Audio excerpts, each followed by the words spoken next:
most of you listening are like, you make it sound so easy. It is. It is that easy. One in front of the other. But you can't go start like making offers on houses without warming with form. And you can't start like making offers on houses if you're not bridging the gap. You can't start out making offers if you don't know where they're at, their current reality. Welcome to Be Bold Branding, where we discuss the power of differentiating yourself through your own unique story and standout personal brand. If you're selling a product or service, and who isn't really, how can you close bigger deals more often? That's a magic question, right? Today's guest is Bryce McKinley, the author of The 5-Hour Flip. And he's worked with some of the biggest corporations to fix their sales teams. He's discovered, refined, and perfected a sales conversation in a way that builds trust and gets prospects to open up. And here's the best part. He does it in a way that no one else has figured out. I actually got the chance to see him in action a few weeks ago, and I immediately asked if he would join us on Be Bold Branding and share his unique insight. Welcome to Be Bold Branding, Bryce. Let's go. I'm excited to be here, you guys. Thank you, both of you. Yeah, I'm excited as well because Tanya was very excited when I was not able to attend when she met you the first time, and she came back to me so excited. She's like, "Oh, you're gonna love this guy. He's in the real estate space just like you are, but he just got so many good insights." So we're very excited about that because we know it also will it'll cover cross platforms, right? Several. If anybody, like she said, if anybody's selling a service right here, you're going to want to listen to what Bryce has to say. But I got to ask the question: what got you into the real estate space? Oh, man, that's a loaded question. A series of unfortunate events that I deemed ordained, as believers, right? We met in a faith-based group ourselves. And I was in the corporate world. I was selling cars at a young age as a teenager. And I'll keep this kind of real high level, but I believe that whenever I have an opportunity to share my testimony, that it's kind of an obligation. And so getting into real estate was a proxy to my testimony. And so, as a young teenager, I was battling demons, man. I had tough conversations every day, not with myself, but the people on the street that I grew up in. Southside Chicago, you either do one of two things. You stay in the house and become a hermit, or you go outside to play like any other kid wants to do and you get in trouble. That's just the way it is. And I ended up getting into a lot of trouble, and I had some pretty significant criminal charges pending at 15, 16, and 17 years old. And by the grace of God, my cases were dismissed. And don't let the McKinley name fool you. I'm like 99% Italian, and every Italian's got that uncle, right? You hear that Italian uncle. And mine grabbed me by the ear and said, "You're going to come live with me." And he moved me to Davenport, Iowa, put me on a couch in his basement and said, "You're going to get your stuff together," not in that language. And, man, for the next 6 to 8 months, I would detail cars begging my uncle, "Let me sell them." Like if I could sell dope in Chicago, I figured I could sell trucks to farmers in Iowa. That was the mentality I had. And it was December, about a week before my birthday, Christmas Eve. So competing with baby Jesus sucks, if you're asking. Yes. But it was about a week before my birthday. And I remember we had this snowstorm blizzard come through in Iowa, and nobody showed up to the dealership except for he and I and the little old lady in the back office that we gave a ride to the office anyways every morning. And he said, "If you can sell a car today, I'll put you on the team next week after your birthday." Does a bear go in the woods? You know what time it is. I'm selling something today. I didn't know how, but I was. So I went out to the service department, kind of gathered my thoughts and smoked a cigarette because I smoked at the time. And I'm like, wait a minute, there's all these appointments that were supposed to be here today. And I started calling them. And I set 2 or 3 appointments. I got 2 people to come in. I ended up selling 2 trucks and an SUV in the middle of a snowstorm blizzard that day. And I was hooked. I was hooked on, as Zig Ziglar would now say, now that I know this, right? If you help enough people get what they want, you can get anything, you can attain anything in life. And that's what I did. I helped these people get 2 trucks and an SUV. And over the next 2 years, I would become one of the number 1 salespersons in the kind of under the Ford umbrella. I was recruited out of my dealership, traveled the world, teaching my 5-step sales process, which I'm really excited to share with you guys today because nothing's changed in almost 30 years. This 5-step selling process that's now labeled, I don't know, you ever heard of Blue Oval certified when you go by a Ford dealership? Oh, yeah. Yeah. That's their sales process. Nissan Sales Certified, when you go into a Nissan store or an Infiniti store, that's my sales process. And so Nissan, Toyota, Honda, Volvo, Ford, I had, 7 and 8 figure contracts in my early 20s teaching my 3 practices. I've got a 7-step, a 5-step, and a 3-step that will change anything when it comes to your conversations. And it was 2006. So I was, mid 20s. I'm 26.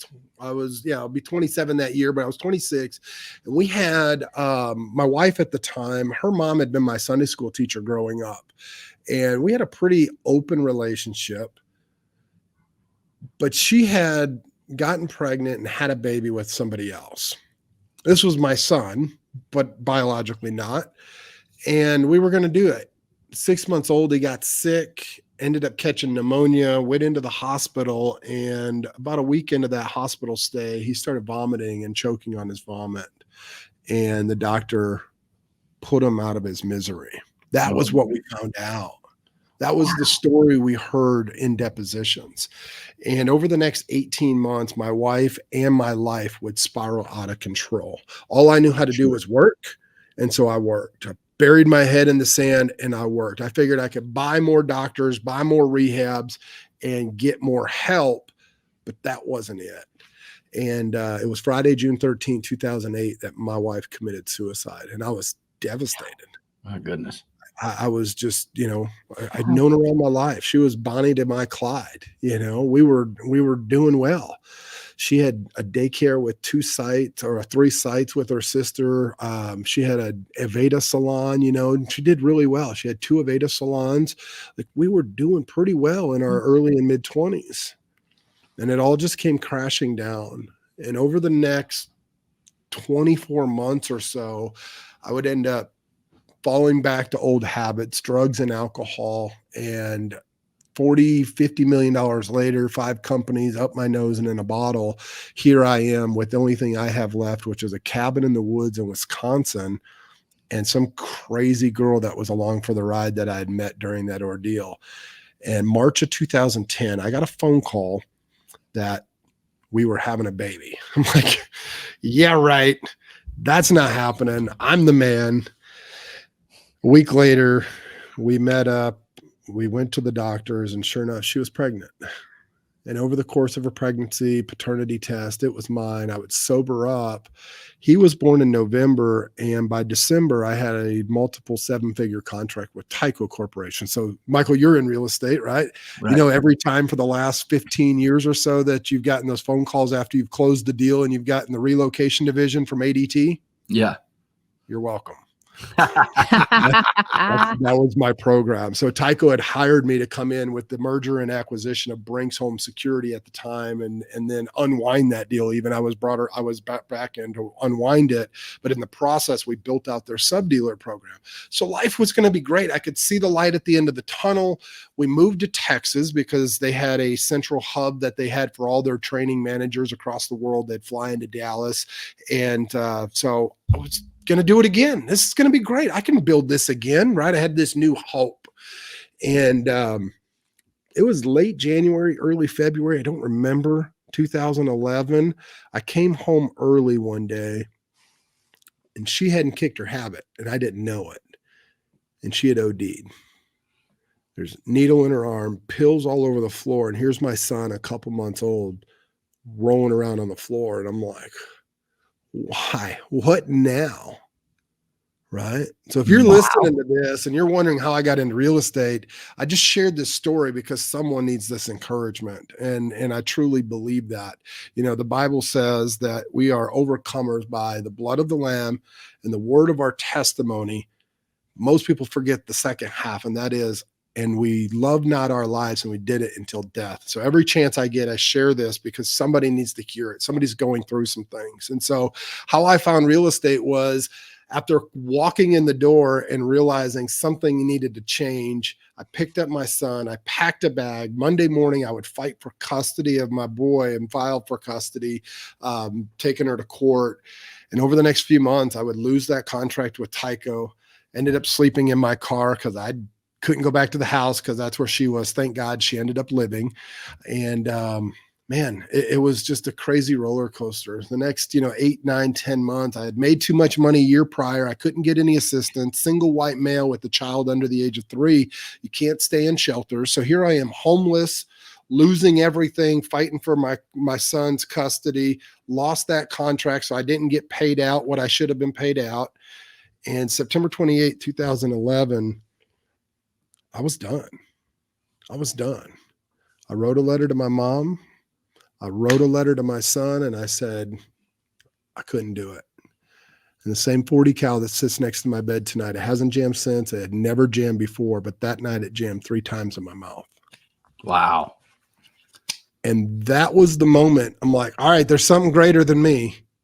I know that it's called Jesus, called universe. It's something. I'm like, all right, bro, you're kind of gangster, I hear. Show up. And I just started talking to him like that. I started having that dialogue every morning. Just show up. And wouldn't you know, September 29th, the next day, I got a phone call from Wells Fargo. There was some fraudulent activity on my account. What could it be? Right? I've got $32 in my pocket, like enough to keep it open. What could it be? And I go in, I verify some transactions, and I get down to line 3 or line 4. And I'm like, I know that name. And I looked at my phone. It's an old client. They had wired me 20 grand that morning from an unpaid invoice from years prior. Wow. Wow. What an unexpected thing. Yeah, that's what I said. I'm like, really? Really, bro? It was that easy? Just like throw in the towel and say it's yours? Like, come on now. Okay. So what does every good gangster do that lives in Texas that's like skeptical of the cash in his pocket? Because of course I took out $2 grand because that's what they'd let me take out, right? My max daily limit. I took it out and put it in my pocket, right? What do we do? We go to get tacos. So I ran to the local taco shop. I sit down. I've already got a great relationship because they usually give us some, tacos at the end of the night, and kind of shared with them my dreams and where I've been, what I've done. And it was, I don't know, an hour or two later, I get a phone call from an apartment complex. This is the very next day, y'all. I get a call from the McKinney Orchid apartment complex, and they found an old application, and they wondered if I was still looking for a place to live. A matter of fact, I was actually thinking about putting my application back in. So it's perfect timing. When can I move in? Oh, we got this move-in special, but we just need to clean it. I'm like, I'll clean it. You waive the rent. You waive the deposit. Let's go. And they're like, really? I'm like, done. So I moved in that day. So the 29th, I had a roof over my head, money in the bank. And how I found real estate was I went to the library. I'm like, I'm just going to go get a job. And like a lot of us that go down the YouTube University, I did too. I started seeing the ads. I clicked on a couple of them. And next thing you know, I'm like, wait a minute, hold up. I've got a process that's been uber successful. There's a thing here. There's a need and a problem to be solved. People need to get out from underneath the properties they can't afford. And there's people that can afford them that don't want to work with realtors or prefer to get them off market for discounts. Let me connect them. And so what is now known, 13, 14 years ago is we were just doing assignments. Now it's wholesaling and everybody's a guru, right? Right. I wholesaled. I contracted 23 houses my first 30 days, sold 5 of them, had a couple tens of thousands of dollars in the bank. I'm like, okay, this is a thing. This is real. I found a company here in Dallas that was doing 8 or 9 transactions a month. They were looking for salespersons. Of course, I applied and got hired, and I pitched them my consulting. I said, if I can do this for you, make me a partner. And that was the short version. They didn't like that. They just went through their hiring process and vetted out like 30 applicants and hired me. And I'm like, I don't want to work for you. I want to work with you. And they called me 2 weeks later and they said, if you can do that again, we'll supply the leads. And we do that again, we'll make you a partner. We'll make you a minority partner. So 90 days in, Technically it was my third month in the business. If you'd say I contracted 37 houses and we closed 35 of those 37 houses. I had a couple Nice. $1 million in the bank. I was ready to go. And so the rest is history, man. I've sold 2 real estate portfolios in excess of 8 figures. And 6 years ago, I kind of took a hiatus, and 2 years ago, I decided I'm going to do it again and started building the new company again. And we're turned the lights on in February last year, and we're about 4 months from full scale, 100 transactions a month, and just rocking and rolling. Just been blessed beyond my wildest dreams. So that's how I got into real estate. Oh, what a journey, dude. What a journey. That's fantastic. Yeah. Thank you for sharing that Thank story you for with sharing us. it. And definitely, I agree. Somebody Absolutely. out there needed to hear that. There's lots of people that needed it. It shows you the opportunities. I want to, before we get into your 5-step process, because I really want to get into the meat of this thing, I got to share some parallels. Okay. I grew up pretty good. My dad was in the car business. We made a lot of money. I'll make it short. He made a lot of money in the 80s. He drank it all away and planed it all away and boated it all away. By the early 90s, we were destitute. I had some charges against me as a late teenager. I had my stepdad actually is the one that jerked me by the ear and pointed his bony finger at me and straightened my life out. And then I got into the real estate business and the auction business, and I never looked back either. And so it's pretty awesome because I can see when you were telling me that, I was like, and so that's pretty killer, man. Let's talk about this 5-step process. Let's get into some meat of this, because some people need to make some money. This is 2024. Let's do it. So you said something there, Michael, that I want to make sure that if you're listening to this, like, write this down. Opportunity. Michael said opportunity. It was about a year ago. I was at an event. It was some sort of gala fundraiser thing. I was out in LA at Arnold Schwarzenegger's house, and I'll never forget. He had all the stars. Jason Statham was there. I remember watching The Punisher walk by. I'm like, oh man, that's kind of creepy. What's he doing here? But I remember everybody being outside, and it felt like the Carolina wine mixer, if you know what I mean. Like, everybody's doing their thing. It's kind of fancy, and I'm not very fancy. I'm like hooded sweatshirt unless it's 100 degrees, and then I'm wearing a black t-shirt that says "Trust Jesus," right? And I'm sitting in the living room, and here's the Terminator in his recliner, and he goes, "Why aren't you out there hanging out with everybody? Go have fun." I said, "Why pass the opportunity?" And he goes, "You got it." And so if you're listening to what Michael just said, it was opportunity. The difference that separates those of us that are successful and those that attempt success is knowing opportunity, seeing opportunity, and pouncing on opportunity. Like what you're hearing? Hit that subscribe button and learn how you can change how you're seen and charge what you're worth. And that's what I've learned to do in conversation. I've learned to see the opportunity in the communication event between 2 or more people, and I just put a system around it. I put a process around it. So now, when Tony Robbins has hired me twice, and one of his clients said that I doubled their business in 30 days because of this 5-step process, it's like, to me, just like you listening, it's like, but I'm not that great. I'm like, dude, this is not rocket science. You guys are going to be like, what? It's that easy? It's so simple. And so I like to parallel that to working out, right? I'm not in as great a shape as I want to be, but I'm in the best shape of my life, right? It's the words that we use. And so I like to use working out. So let me ask you this, Tanya. Not do you work out, but have you ever went to the gym? Yes. What was the first thing you did? Once you got all the cobwebs off and you got into the locker room and you got more cobwebs off and you get out on the gym floor, what's the first thing that you do? Usually stretch. Stretch. That's it. You stretch, you warm up, you kind of eyeball, okay, I'm going to map out, I'm going to go from this machine to that machine, right? You kind of lay out the plan, yes? Yes. And then what happens? You're all warmed up. You're ready to go. Like, you don't just go over to the bench press or the leg press or the squat bar and max out, right? No. What do? Yeah, well, I start in a certain area. Usually I either start with the arms or the legs, right? And I do one of those first, or the core, and I figure out which one I'm going to do first, and then I kind of do the plan of attack. Yeah. And you kind of ease into it, right? You kind of, on the bench, you might not bench 100 pounds. You might start out at 40 and then 50 and then 60 and then 75, right? That's you true. start to move the needle. Yeah. Increasing weight with the reps. Yes. Exactly. Or you're mapping out your plan. I'm like, all right, I'm going to do arms and shoulders. I'm going to go over to back, and then I'm going to end with legs, and then I'm going to stretch out the legs because that's going to suck, right? Like you map out this plan, and you have like this bridge that kind of connects all the dots. Yes? Yes. Yeah. Okay. So then what happens after you get on each one of your sets, right? So let's say you're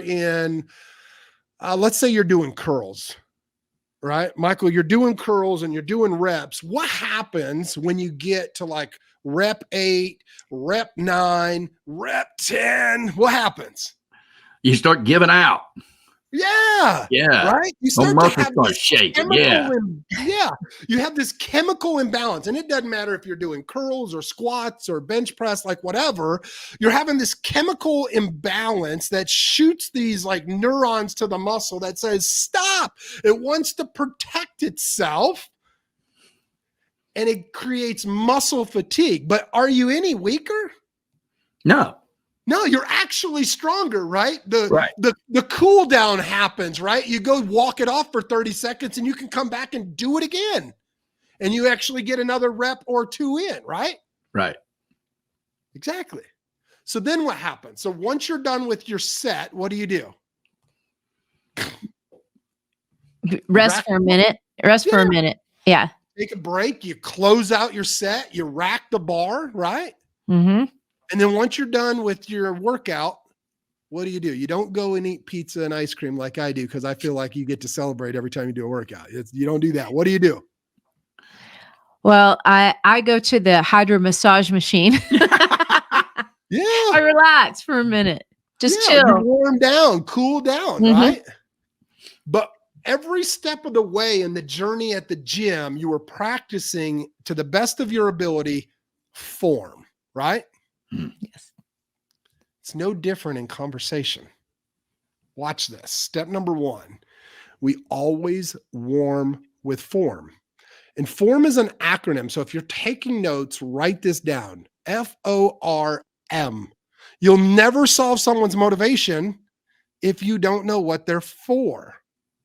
And that stands for family, occupation, recreation. Now, there used to be an old adage in the 90s that came out in a lot of sales training. Carnegie sales training had a version of this. Later, Ford Motor Company coined it, so I can't really teach it. Warm with Ford, F-O-R-D. You guys remember that? Mm-hmm. Thank you. You're welcome, world. I can't teach that anymore because of my agreements, but I can change it to say warm with form. Family, occupation, and recreation always solves motivation. If you know what someone's for, you can solve their problem. And so in that step 1, that fact finding, right? Look at our conversation here today. We did that. Family, my uncle. Occupation, I was in the car business. What I do for fun? I like to boat and fish. I had a house on the lake, right? Mm-hmm. Wife and kids. We did it here.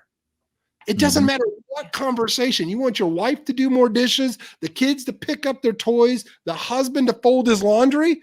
Warm with form. Ask him how his day was at work and give him a high five. Oh my gosh, that must have been overwhelming. You still plan on picking up the toys like I asked you to, right? Right? I'll show you what I just did there in a second. But here's what happens. People tend to skip that part because they want to go right for the jugular. They want to go right for the deal. They want to go right for the ask. People are selfish, right? It's our human nature. And so if we can establish, I hate this I call it the German Shepherd effect. Any sales trainer that you've ever heard, you name them. I'm not going to name any names because those guys hire me, but you name them. They've all said, find some commonality, build rapport. I hate that. I hate that because what tends to happen is, I had a client, I call it the German Shepherd effect for this reason. I had a client that every time she would get on the phone, and if I told you what she was selling or what her product was, like you would know who she is. She's that person in the world. She's amazing. She couldn't figure out why she couldn't get past like the 8-figure mark. Her entire sales process was around finding a commonality and sharing a story that related to what they shared. Ugh. Don't do that. Like nobody cares about you. I hate to say it that way, but they don't. And her stick was she would listen for dogs in the background, or if she was in a home setting, she was in network marketing at one time. I might give it away by saying that. Like she would find a way to talk about pets like nobody's business because that's what everybody loves. But inevitably, she would bring her damn German Shepherd into the equation and talk about it. And nobody cares about your 90-year-old shedding dog that you've had since you were 12. Am I right? You're right. You're dead on. Yep. Yeah. And so don't do it. Don't do the German Shepherd effect. Like nobody cares. Nobody cares. And so if you ask 3 to 5 questions around their family, good or bad or indifferent, there are 3 to 5 questions of their occupation. People love to talk about themselves. And God forbid you talk about what they love to do, like fishing or boating or traveling, like they're going to open up. Mm-hmm. The next thing you know, now you know what their true motivation is before you even started to see in the middle what they think their problem is. So step number 1 at the gym, in every conversation, we warm with form. Step number 2, we talked about this at the gym. You map out your plan. You start to bridge the gap. I call it bridging the gap. This is where you start to like teeter-totter in the conversation from their occupation or their family or their recreation, whatever it is, into how it relates to their business. So for example, in real estate, you might say, gosh, people I speak to want to know what we do and how we do it, but more importantly, like how much I can give for their house. Do you have those same types of questions? So you just took them from we are friends, but I want to be keeping up with the Joneses. I want to be like the people that have had success working with you. Yes, I have those questions. Oh, and I want to know this, this, and this. Now you know why you need to close them, their motivation, and how to close them. Mm-hmm. So let's figure out what's holding them back. What happens at the gym? Step number 3, rep 8, rep 9. The chemical endorphins that happen that give muscle fatigue. You can, step number 3 in every conversation, ask what I call defeating questions. Ask defeating questions. So I often say this, and my son could hear me in the other room. He's like, it's not what you say, it's how you say it. I can hear him. So when you're talking about a house, or let's use a car. You're selling a car. Like, gosh, you've been looking at the red one, but if the blue one saved you money on insurance, would that be important to you? No, the red one? Okay, let's sell you a red one. Right? Let's get in and go for a ride. Mm-hmm. Or maybe you're looking at a house and you're in real estate and you're like, gosh, what do we get trained to do, Michael? All the gurus. Oh, tell them what's wrong with it so you can get a discount. Like, have they got a bid or an estimate on the roof? Mm-hmm. What if you walked into that god-awful, ugly maroon and pink room and you're like, oh, wow, maroon and pink. That's interesting. Who chose these? Who chose that color? Yeah, right. You see how that feels different? Did you choose that color? Oh, that was your wife. Is that why you're divorcing her? See how you start stacking the questions? You start asking questions that challenge them right where they are against where they want to be. It's called current reality versus desired reality, or what I call defeating questions. Oh my gosh, you haven't got the foundation fixed? That sounds stressful.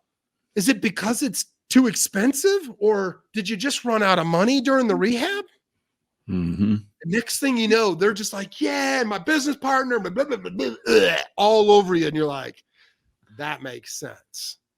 So once you've done that through your cycle and you know 3 to 5 things of why they've been held back from moving forward, whether it's their money or they don't believe in themselves, but they want to do it because they want to take their kids on vacation, right? And they want to be like the Joneses and get out of this situation.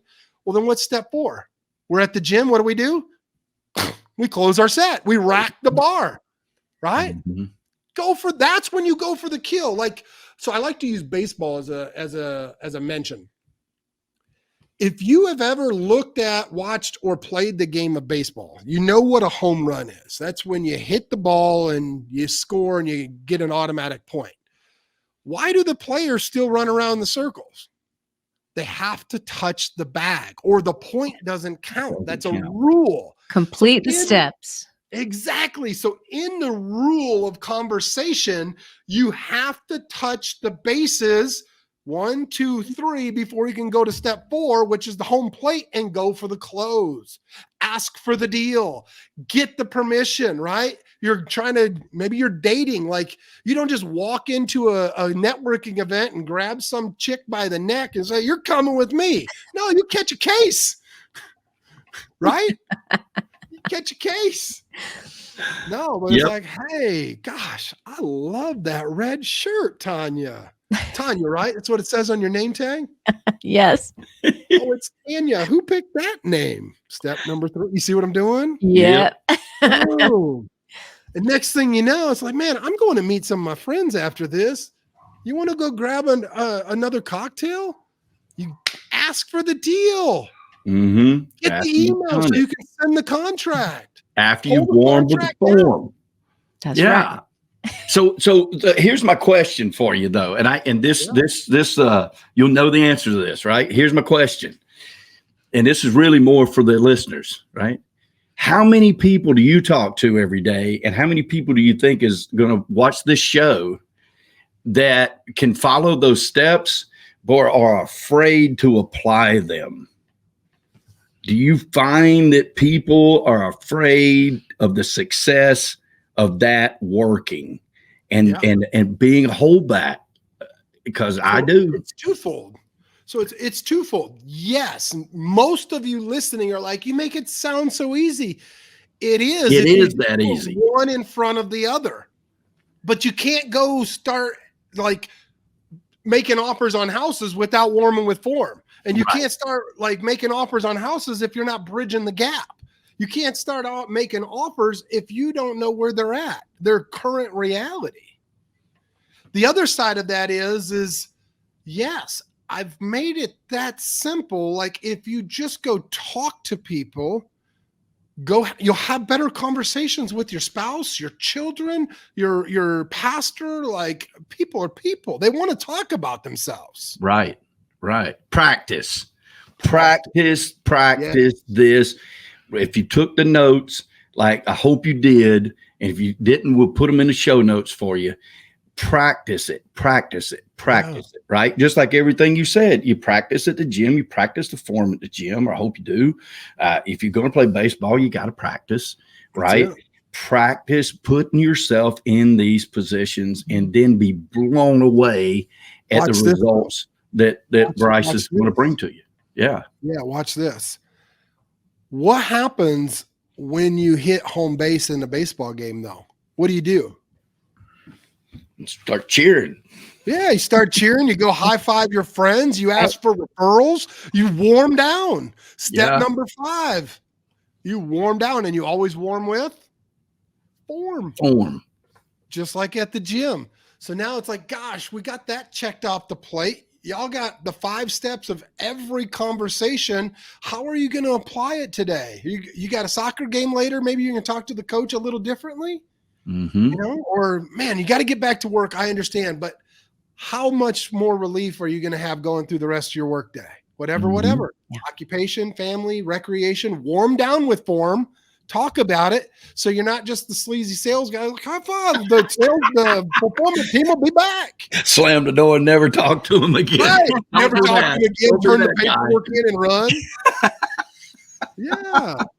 So those 5 steps: warm up with form, bridge the gap, ask defeating questions, warm, close, or the objective, and then warm down with form. Those are the 5 steps. I look at them like they're puzzles.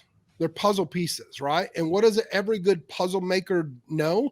You got to have glue. Like if you're going to frame a good looking puzzle, you got to have some glue. So right in the middle, if you look between steps 3 and 4, you might have missed it, but I said you rack the bar. Mm-hmm. If you're taking notes, write this down. RAC is an acronym, RAQ. Repeat what they say. The last 2 to 3 words or word phrase, repeat what they say. Assign, the A is assign a feeling or emotion. So give me for example, Tanya, give me a random statement like the sky is blue, but give me a random statement. The light is bright. The light is bright. Gosh, that's frustrating. Is there a dimmer on the switch? So notice, Yep. I can see her. If you're just listening, like she started to say something and then she was like nodding because she knows what I did. I do. People I do. want to give, you wanted to answer the question. Like, no, that's just a flip. Well, let's turn it off and open the windows, right? Like whatever, solve. Mm-hmm. Repeat what they say, assign a feeling or emotion. The light is bright. Gosh, that sounds frustrating. If they're not frustrated, they'll correct you. If they're frustrated, they'll agree. It's no big deal. And then ask them the next question. Q, ask a question. So repeat, assign a feeling, ask a question. And that 3-step process inside of the 5 steps from start to finish will close more deals. It will double your spreads. It just works. It's that simple. It really is. Mm-hmm. I love this framework, Bryce. Yeah, it's super powerful. So I wish we could go on forever about it. Listen, you're a wealth of information, and I hope that this is just the first of many times that we have you on Be Bold Branding. And I'm glad that I finally got to meet you. Tanya just raved about you when she saw you speak, and so I've been looking forward to it. And it's fitting; it's first one of the year, and so we really appreciate that. I got to ask you a very important question, okay? And we ask all of our guests when they come on our podcast here this question. If our listeners had the freedom to visit anywhere in the world, which place would you recommend for them to visit and why? Are you referring to a geographical location? Yeah. Normally that's the way we ask it. Yeah. Okay. But think outside the box. If you want to answer it differently, hey, that's what we're all about. There's no wrong differentiation answer, I'll tell here, you that. Bryce. Yeah. I love that. You know, I think that people are people. And if the majority of you are in America, I would pick a 3rd world country and stay longer than a week. Get off the resort.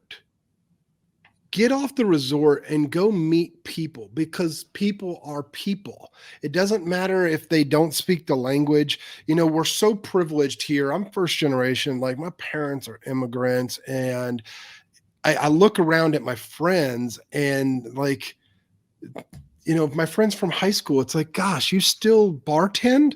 Like, do you not know the ample amount of opportunity? It goes back to that word opportunity. Like if you're broke, it's your fault. Mm-hmm. If you're in America and you're broke, it's your fault. Mm-hmm. And if you don't accept responsibility for the choices and mistakes and people that you surrounded yourself with and all the things, that's your fault. So go to a 3rd world country, spend some time with them so that you can have a greater appreciation.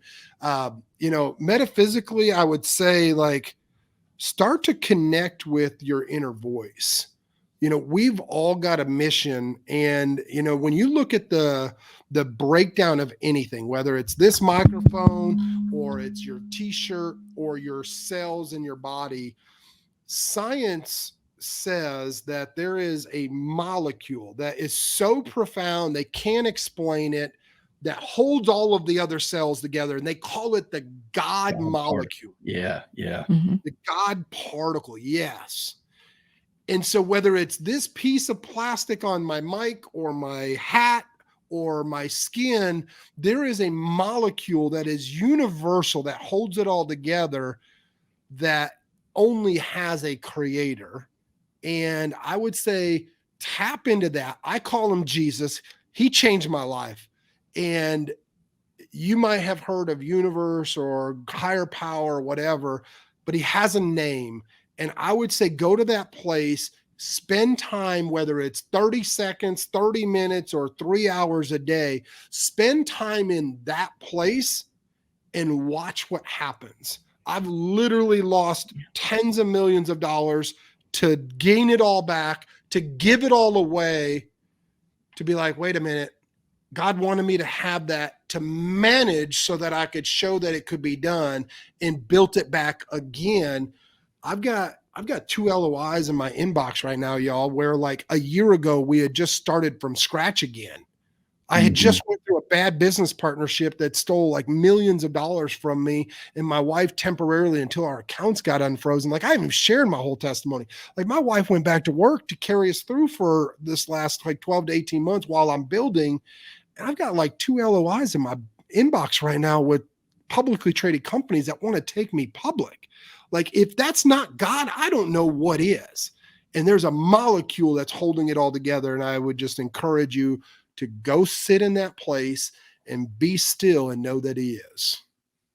Great advice. Great advice. Amazing. We could not agree more, Bryce. And there's no coincidences in life. We're here today for a reason. This is exactly where we're supposed to be today. And thank you for making that happen, doing your part. Yeah. We appreciate it. Tell the audience how to contact you. Yeah. You know, I always get insecure talking to branding guys, right? Like my branding on point. Like if you Google me, I'm everywhere. So just like, yeah. You go to any social media, look at my name, Bryce McKinley. I try to respond as much as I can, but if I don't, I've got great team members that respond in my voice, or we'll set an appointment. You can reach out, Facebook, Instagram, YouTube, TikTok, all the things. I'm all over. So, ready to change how you're seen and charge what you're worth? If you're not getting enough opportunities to meet with ideal customers, or the prospects you're meeting with just aren't ideal, it's most likely your brand that's holding you back. So if you're a coach, consultant, or expert who is on the rise, you need our ultimate guide to a freedom-based brand. Download it free now at BrandFaceGuide.com.